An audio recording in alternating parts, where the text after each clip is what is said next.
திண்டுக்கல் சட்டமன்ற தொகுதி மற்றும் நத்தம் சட்டமன்ற தொகுதியில் தம்பி ஜி ராதாகிருஷ்ணன் அவர்களை வெற்றியடை செய்வதே எங்களுடைய இலக்கு. மீண்டும் சொல்கின்றேன், இந்த மேடையில்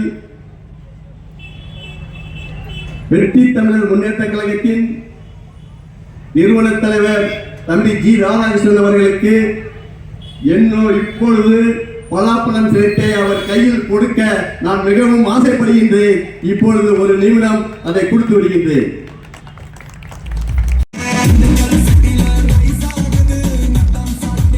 நமது அண்ணா புரட்சி தலைவர் அம்மா திராவிட முன்னேற்ற கழக நிறுவன பொதுச் செயலாளர் செல்வன் சார் அவர்கள் நமது சின்னத்தை எடுத்துரைத்துக் கொண்டிருக்கிறார்.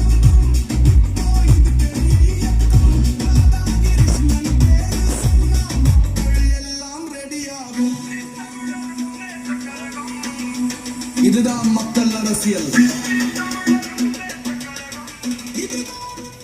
செய்து அதிகாரத்தில் அமர வைத்து ஒரு மாற்றத்தை உருவாக்க வேண்டும் என்று உங்களை அன்போடு கேட்டுக்கொண்டு அவருக்கு அந்த சான்றிதழை வழங்குகின்றோம்.